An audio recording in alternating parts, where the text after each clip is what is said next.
cheapest countries to go on vacation in Europe.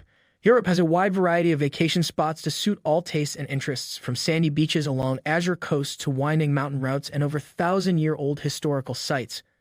Unfortunately, a lot of these locations, particularly those in well-traveled nations like France, Germany, and the Netherlands, will also push your budget to the limit.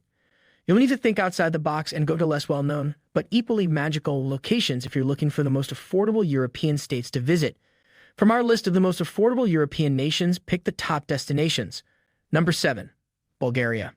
With good cause, Bulgaria frequently leads lists of the most affordable nations in Europe to visit. To begin with, Bulgaria is so mainly unknown to tourists, except those who come during the summer for a budget getaway by the Black Sea.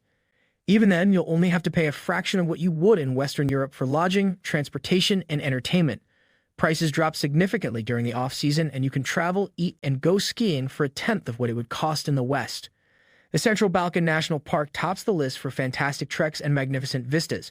The countryside is one of the nicest parts of visiting Bulgaria, where castles, towns, and hiking trails are either free or extremely inexpensive to visit.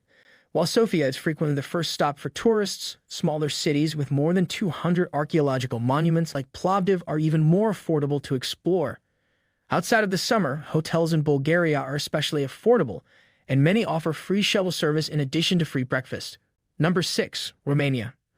Romania is one of the least expensive travel destinations in Europe, particularly if you want to hike in the Carpathian Mountains or are primarily interested in seeing the countryside. Even a trip to Brasov, where Dracula's Bran Castle is located, may be extremely reasonably priced if you sign up for a sightseeing day tour or don't mind taking a sluggish train out of Bucharest. Romanian trains are safe and extremely affordable, albeit they are not always in the best condition. The old town from the 15th century, Revolution Square, and Romania's own Arch of Triumph are just a few of Bucharest's most stunning landmarks, and they are all either free to enter or very reasonably priced. You might take one of the many free walking tours that lead from the town center, or you can rent a bike in the warmer months to explore smaller cities. Most of the time, grocery shopping here is not worthwhile because eating out is affordable and filling in Romania. Local delicacies like sarmale, cabbage rolls, kozanak, sweet bread, or mamaliga polenta, typically eaten with sour cream and strong cheese, are inexpensive, frequently available at street food vendors, and a terrific opportunity to sample some Romanian cuisine quickly. Number 5. Muntenia. Many people couldn't even locate Montenegro on a map because it only achieved independence in 2006. Expect relatively low meal costs in Montenegro because it is a country that is still trying to figure itself out. Stick to the hearty, meaty native dishes like the pie-like burek. Anything else will cost you tourist prices. Weekend farmers markets are held in most cities and are a terrific place to get a cheap snack or quick meal. Most of the visitors to Montenegro's coast in July and August are from Russia, whose nationals do not require a visa to enter the country. Skip the summer if you're going to the trendy beach towns of Budva or Herceg-Novi. Otherwise, go interior to see the craggy mountains, glacial lakes, and UNESCO-walled villages. For instance, Crnova is a magnificent location for swimming and trekking and is free to enjoy. It's a highland lake surrounded by a vivid green-blue forest. Adabojana is a little island that is ideal for kiteboarding and is a nice summer getaway with extremely reasonable costs. It is located away from the expensive shoreline cities. Number 4. Portugal. The most alluring places in Portugal are those where visitors may enjoy the outdoors, the sun, and nature for free. For its soft golden sands, cliffs, and lighthouses, the Faro district in the south of the country is a well-liked vacation spot. In contrast, tourists flock to Madeira for its untamed volcanic hiking trails, stunning harbor, and excellent scuba diving. Traveling to Portugal outside of the height of the tourist season, June to August, will result in significant cost savings on lodging and food. It's the best time to travel to get the best deals because costs decrease even further from November to February, while temperatures stay at 17 to 18 degrees Celsius. Except for the cost of transportation, some of Portugal's most interesting locations are free to explore. These include the historic town of Évora, a World Heritage Site, and the Templar Castle and Convent of Christ in the city of Tomar, both of which date back to the 12th century. Number 3. Slovenia. Slovenia is a little nation bordered by 3 giants: Hungary, Italy, and Austria. The nation is mountainous and heavily forested. However, the majority of visitors come for the coastline since Slovenia, which is situated along the Adriatic Sea, has many reasonably priced sandy beaches and plenty of sunshine. The beaches are all public and free, so it's feasible to keep prices down even during peak season, even though the summer brings more expensive hotels along the coast. Late April, when temperatures are already summery but the tourists haven't yet come, is a very affordable time to visit Koper Beach and the surrounding Mesna Beach, Moon Bay, and the well-known seaside resort of Portoros. Lake Bled is possibly the most well-known location away from the shore.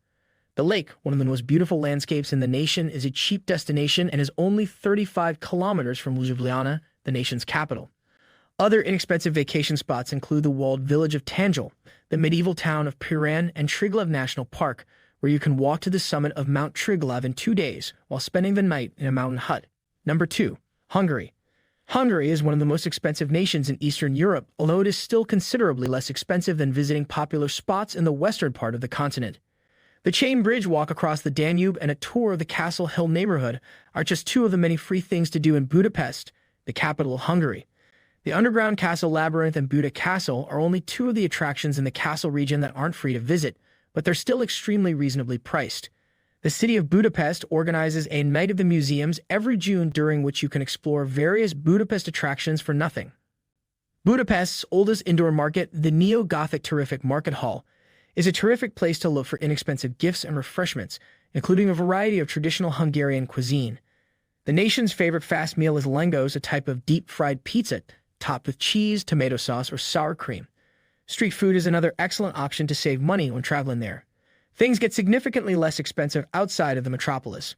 Prices are significantly lower year-round in Tihany, a lakeside resort town, and in the back mountains, a popular destination for outdoor adventure. Number 1. Slovakia. Bratislava, the capital of Slovakia, is undoubtedly the most costly city in the nation, but even here, you can keep your vacation affordable by utilizing the many free amenities the city has to offer. Bratislava is home to a large number of street sculptures, including life-size Napoleon's soldiers leaning against benches and bronze laborers emerging from sewage holes, in addition to several tiny galleries dispersed across the entire city. The majority of the best sites and activities to do are concentrated in and around the Old Town Center region of Bratislava, the country's capital, which is a tiny city that is easy to explore on foot. If you're traveling outside the city, trains and buses are inexpensive and pleasant.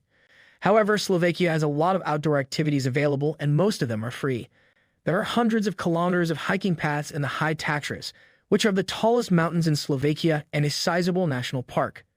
The trails are ideal for trekking and exploration from June through October. Many of them transform into fantastic locations for cross-country and downhill skiing, as well as snowshoeing throughout the winter. In Slovakia, all national parks are cost-free.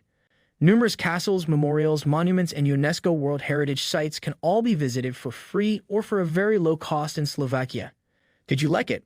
Tell us what you think of the video in the comments section below, and don't forget to subscribe to our YouTube channel for more interesting videos.